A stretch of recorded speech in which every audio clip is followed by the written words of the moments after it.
Welcome to Audiobook World, where every book becomes a living experience. This isn't just a platform for summaries. It's a place where stories breathe, knowledge flows like music, and every word resonates with depth and emotion. We believe that books are more than printed pages. They're vessels of wisdom, imagination, and transformation. Our goal is to take you beyond the surface of the text, into the very soul of the ideas it holds. Whether you're walking through a busy street, relaxing at home, or reflecting under the stars, Audiobook World is here to travel with you, to whisper stories that change how you think, feel, and live.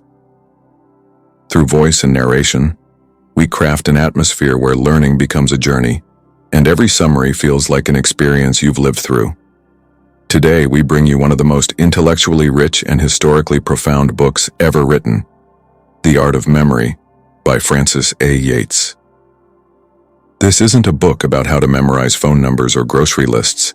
It's about a forgotten art, an ancient discipline that once stood at the very center of human knowledge, culture, and creativity. Yates opens the door to a time when memory was not just a function of the brain, but a discipline practiced with care, imagination, and structure. She begins by taking us back to ancient Greece and Rome, where philosophers and orators didn't rely on paper or books but on their minds, using powerful techniques known as the method of loci, better known today as the memory palace. This method involved associating ideas with specific visual images placed within imagined architectural spaces, allowing thinkers to recall long speeches, concepts, and texts with stunning accuracy. As we move through the chapters, Yates traces the evolution of this memory tradition from the classical age to the medieval Christian world, where the memory arts were preserved and transformed by monks and mystics. These memory techniques were no longer just tools for learning. They became deeply spiritual practices. Monastic scholars used them to visualize religious texts and spiritual truths, constructing mental cathedrals where every image held sacred meaning. Then, as we enter the Renaissance, the art of memory takes yet another leap, becoming entangled with the rise of occult philosophy, alchemy, astrology, and esoteric thought. Visionaries like Ramon Llull and Giordano Bruno reinvented the memory arts as cosmic systems, tools not only for remembering but for connecting the human mind to divine order. Yates doesn't simply tell us about these historical developments, she makes us feel their significance. She shows how the art of memory influenced architecture, education, logic, theology, and even the beginnings of modern science. The book reveals how thinkers used memory to structure entire systems of knowledge before the invention of the printing press, and how these systems shaped the intellectual worldview of their time. In a world where we now rely on external devices to remember even the simplest things, the art of memory challenges us to consider what we've lost and what we might regain by rediscovering these inner techniques. This book is a rare blend of scholarship, history, philosophy, and wonder. And here on Audiobook World, we'll walk through each chapter with care and clarity, unlocking the secrets of memory, not as a dry mental task, but as a living, imaginative power. Prepare to be amazed by the ancient mind, inspired by forgotten geniuses, and maybe, just maybe, awaken something deep within yourself. This is more than a summary. This is an encounter with one of the greatest intellectual traditions of the past. Welcome to the Art of Memory. Chapter 1. Ancient Memory and the Method of Loci. Francis A. Yates begins the journey of the art of memory by uncovering a world where memory was treated not as a mechanical habit, but as a disciplined craft, a true intellectual art. In the classical age of Greece and Rome, before printing presses and digital tools existed, people depended entirely on their minds to store vast amounts of knowledge. Public speaking, philosophy, law, poetry, everything relied on memory, and forgetting was not an option. To meet this challenge, ancient thinkers developed a powerful system known as the method of loci, which would later become the foundation of the art of memory itself. This method was based on the deep understanding that our minds are naturally good at remembering visual and spatial information. So instead of memorizing through repetition alone, students and orators created mental architecture, imaginary palaces, courtyards, temples, into which they would place striking images representing ideas, sentences, or even entire arguments. Yates highlights the story of Simonides of Chios, the poet who, according to legend, discovered the power of spatial memory after surviving a tragic accident at a banquet. When the building collapsed and the bodies were unrecognizable, Simonides realized he could recall who had been sitting where based on memory alone. This insight became the seed of a revolution in how humans understood the mind. Soon, this technique was developed into an elaborate system used by great Roman orators like Cicero and Quintilian. They taught their students how to walk through imagined spaces in their minds, placing vivid, symbolic, sometimes shocking images in each corner or niche of the memory palace. The more emotional, strange, or graphic the image, the stronger its hold on the memory. These weren't random pictures. They were carefully designed symbols for ideas, designed to last. But Yates makes it clear that this wasn't just a memory trick for remembering facts. It was part of a larger philosophy of learning. In ancient schools, students weren't just taught what to think, they were taught how to think. Structured memory was part of training the intellect, just like logic, rhetoric, and ethics. Memory was seen as a central pillar of wisdom, and mastering it was considered essential to becoming a philosopher, a statesman, or a scholar. It was about discipline, visualization, and a deep connection between the external world and the internal one. Yates also explores how these classical techniques reflected a worldview that valued inner order, imagination, and the connection between space and thought. Mental architecture was not just metaphorical, it was deeply symbolic. An orator's memory palace could resemble a Roman house or temple, filled with moral lessons, stories, or spiritual truths. Each room was a container for knowledge, and each journey through it was an act of meditation and clarity. In these ancient traditions, memory was active, intentional, and artistic. As Yates unfolds the first chapter, she paints a vivid picture of how central memory once was to education and the development of the self. She reveals how this lost art once shaped the way humans thought, learned, and created, and invites us to reflect on how different modern life has become, where we outsource memory to machines and rarely engage our minds with such creativity. This chapter sets the stage for the entire book, showing that memory was not just a mental function, but an inner architecture, one that once held up the very structure of human knowledge. Chapter 2. The Classical Art of Memory in the Middle Ages. In this chapter, Francis A. Yates traces how the ancient method of loci, once celebrated in the public forums of Rome and the philosophical schools of Greece, was gradually absorbed into the religious and educational systems of medieval Europe. As classical civilization declined and Christianity rose to dominance, the art of memory did not disappear. It transformed. Early Christian thinkers began to merge the memory techniques of Cicero and Quintilian with spiritual values, creating a new kind of inner architecture that was not just used to remember facts or speeches, but to cultivate moral reflection and divine contemplation. The monasteries and cathedral schools of the Middle Ages became the new centers of learning, and memory was no longer tied to public speaking or politics. It became a path toward personal salvation and inner discipline. Monks and scholars used the memory palace not to recall political arguments, but to meditate on scripture, virtues, sins, and theological principles. Yates explains that in this period, mental images were no longer wild or grotesque as in the classical system. They were carefully chosen to inspire piety and fear of sin. A room in a mental palace might contain an image of Christ's crucifixion or a demon representing pride, not for entertainment, but to imprint moral teachings deeply into the soul. Memory training was now a spiritual practice, a way to internalize divine truths and guide one's conscience. The Church's adaptation of memory methods shows how flexible and powerful this system really was. It could be shaped to suit entirely different worldviews, from the secular rhetoric of Rome to the sacred meditations of a monk. Medieval memory was not just mental storage, it was a sacred space, a mental monastery filled with symbolic visions and holy lessons. Yates also points out how scholastic thinkers such as St. Thomas Aquinas and Hugh of St. Victor valued memory as an essential virtue in the intellectual and spiritual life. They wrote treatises explaining how memory, along with understanding and will, formed a trinity within the soul's path toward God.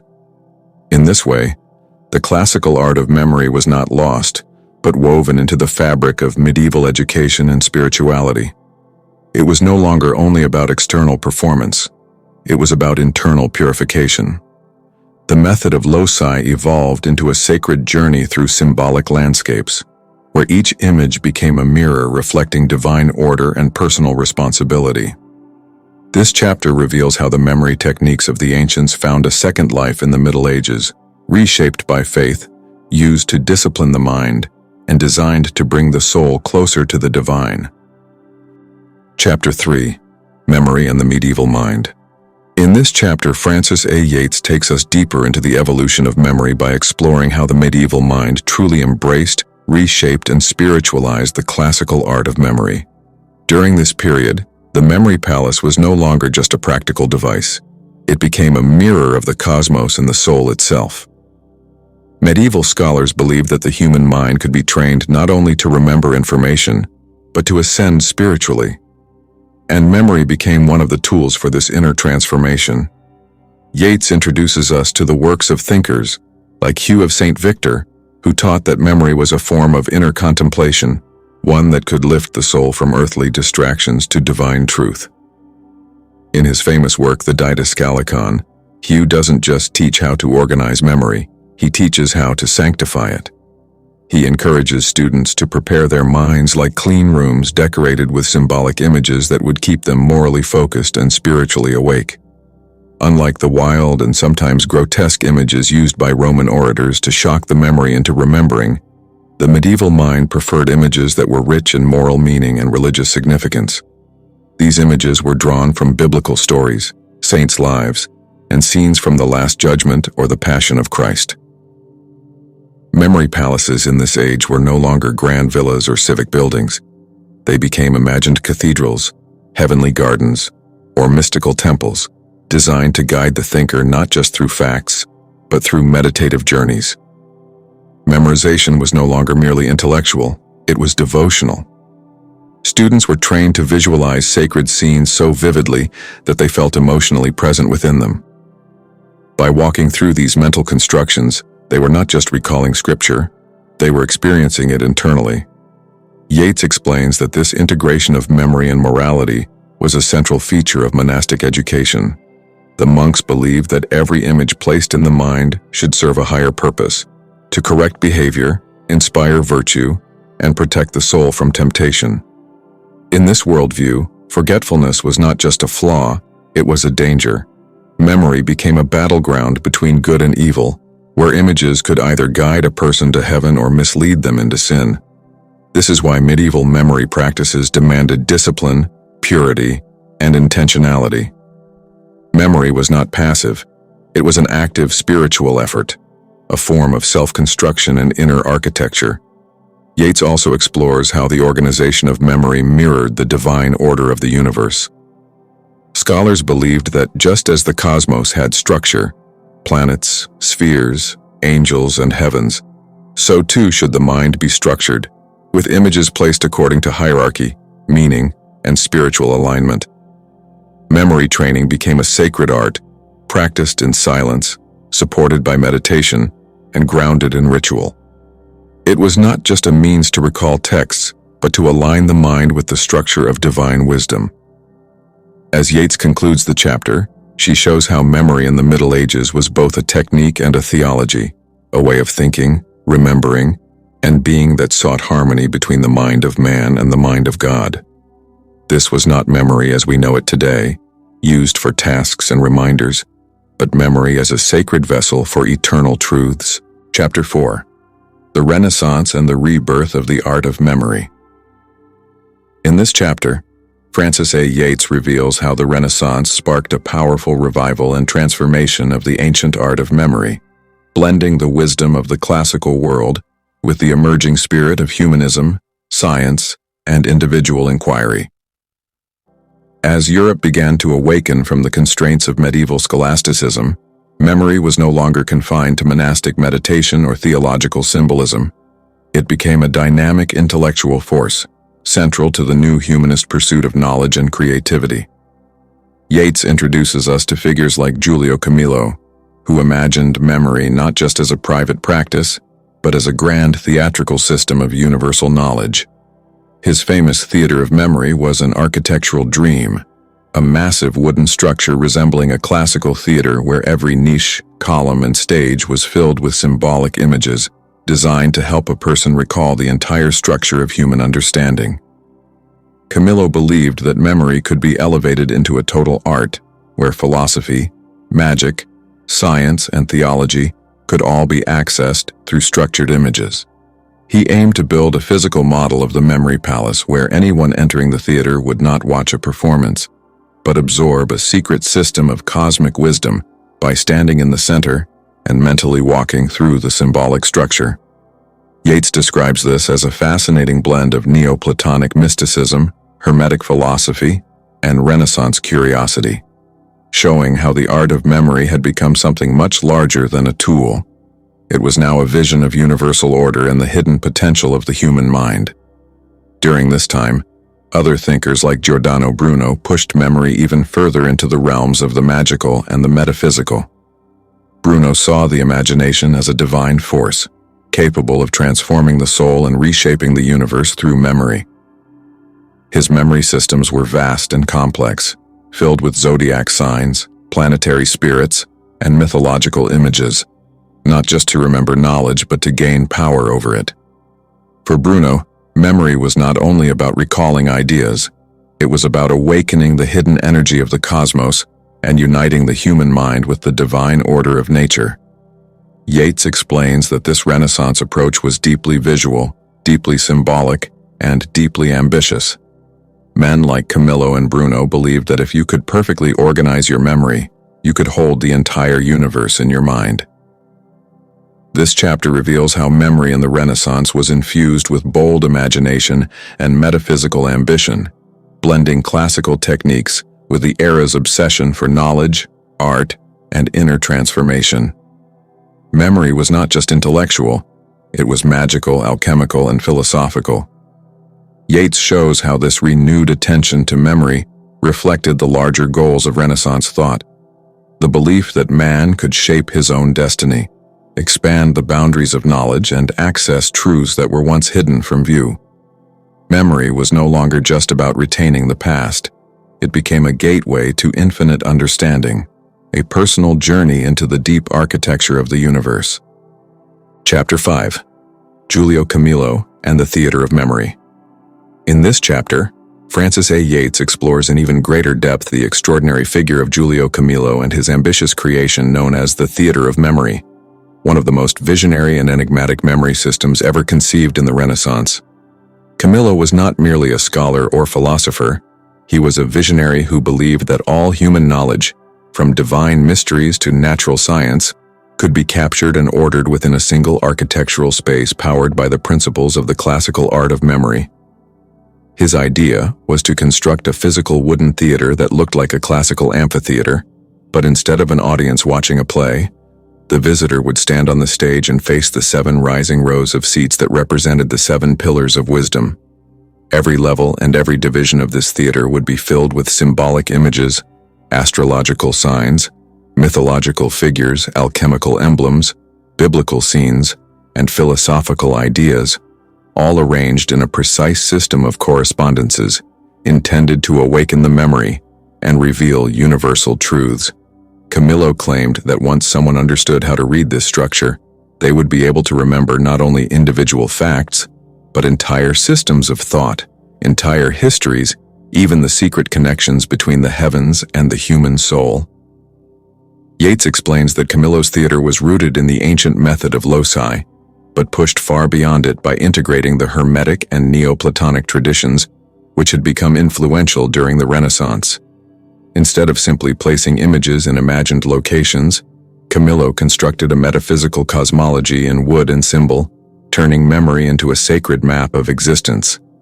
He believed that this theater would not only assist human recall, but also elevate the visitor's consciousness, helping them participate in divine wisdom by understanding the hidden architecture of the cosmos. Yates emphasizes that Camillo's project was not some abstract dream confined to dusty manuscripts.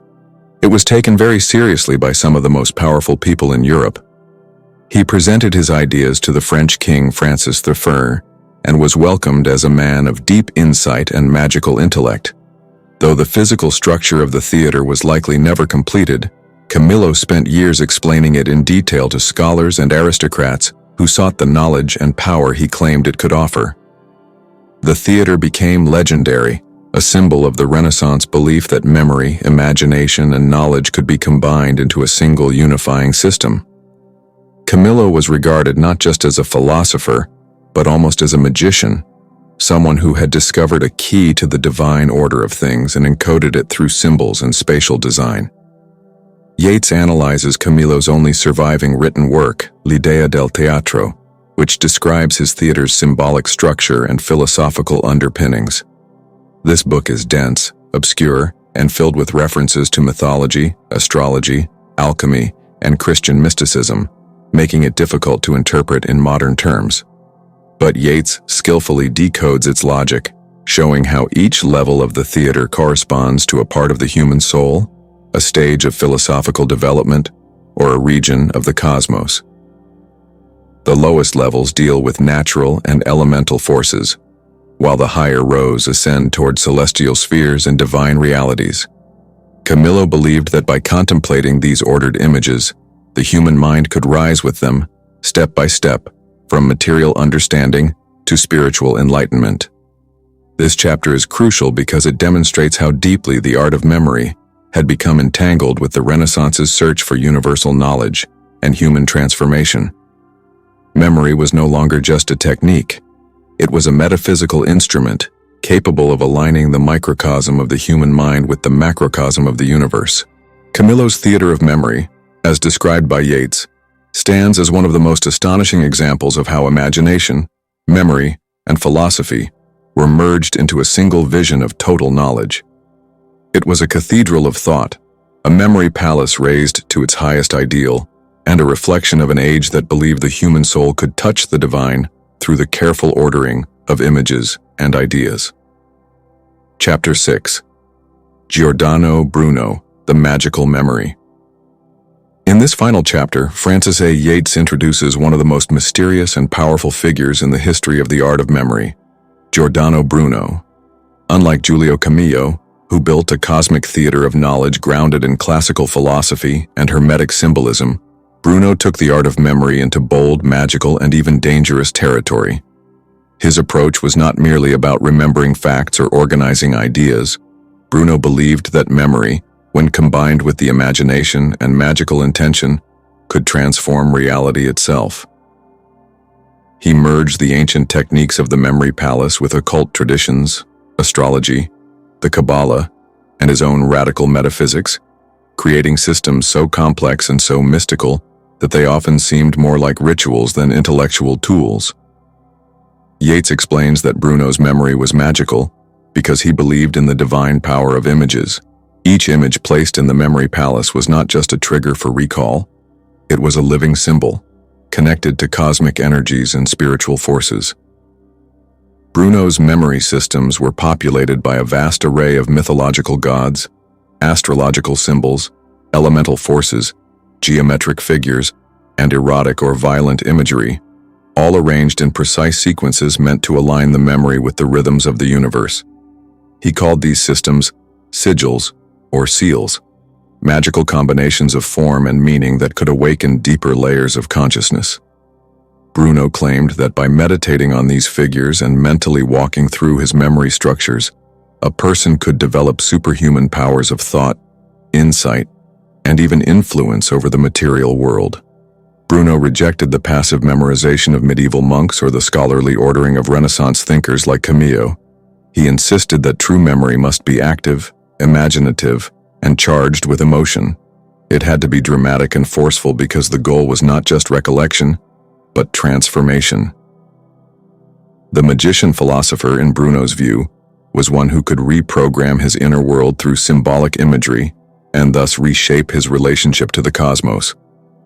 Yates shows how this belief led Bruno to create some of the most elaborate and esoteric memory wheels ever designed.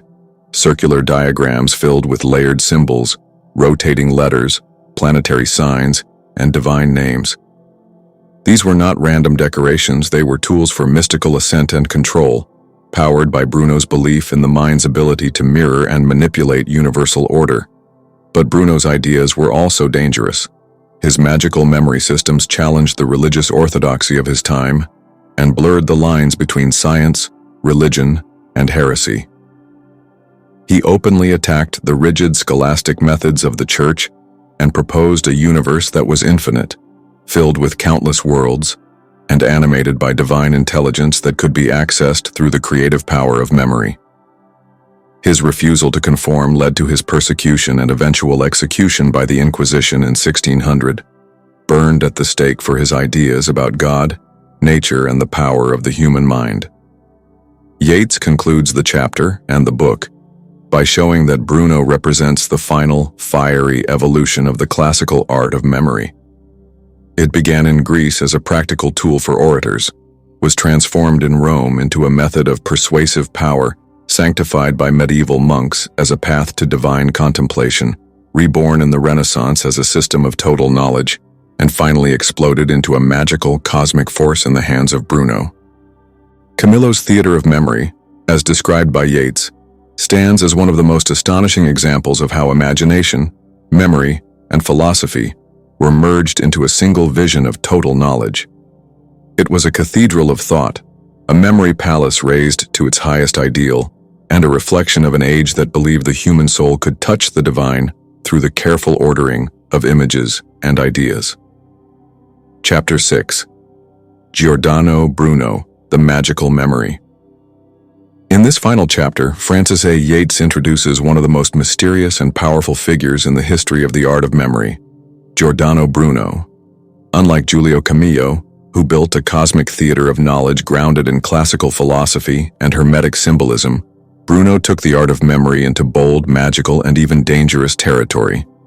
His approach was not merely about remembering facts or organizing ideas. Bruno believed that memory, when combined with the imagination and magical intention, could transform reality itself.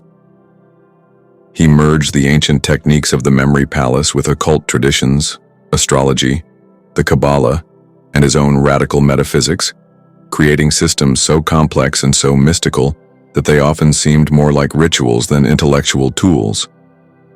Yates explains that Bruno's memory was magical because he believed in the divine power of images. Each image placed in the memory palace was not just a trigger for recall, it was a living symbol, connected to cosmic energies and spiritual forces. Bruno's memory systems were populated by a vast array of mythological gods, astrological symbols, elemental forces, geometric figures, and erotic or violent imagery, all arranged in precise sequences meant to align the memory with the rhythms of the universe.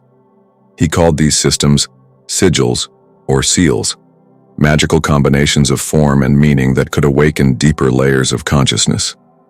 Bruno claimed that by meditating on these figures and mentally walking through his memory structures, a person could develop superhuman powers of thought, insight, and even influence over the material world. Bruno rejected the passive memorization of medieval monks or the scholarly ordering of Renaissance thinkers like Camillo. He insisted that true memory must be active, imaginative, and charged with emotion. It had to be dramatic and forceful because the goal was not just recollection, but transformation. The magician philosopher, in Bruno's view, was one who could reprogram his inner world through symbolic imagery and thus reshape his relationship to the cosmos. Yates shows how this belief led Bruno to create some of the most elaborate and esoteric memory wheels ever designed. Circular diagrams filled with layered symbols, rotating letters, planetary signs, and divine names. These were not random decorations, they were tools for mystical ascent and control, powered by Bruno's belief in the mind's ability to mirror and manipulate universal order. But Bruno's ideas were also dangerous. His magical memory systems challenged the religious orthodoxy of his time and blurred the lines between science, religion, and heresy. He openly attacked the rigid scholastic methods of the Church and proposed a universe that was infinite, filled with countless worlds, and animated by divine intelligence that could be accessed through the creative power of memory. His refusal to conform led to his persecution and eventual execution by the Inquisition in 1600, burned at the stake for his ideas about God, nature, and the power of the human mind. Yates concludes the chapter and the book by showing that Bruno represents the final, fiery evolution of the classical art of memory. It began in Greece as a practical tool for orators, was transformed in Rome into a method of persuasive power, sanctified by medieval monks as a path to divine contemplation, reborn in the Renaissance as a system of total knowledge, and finally exploded into a magical cosmic force in the hands of Bruno.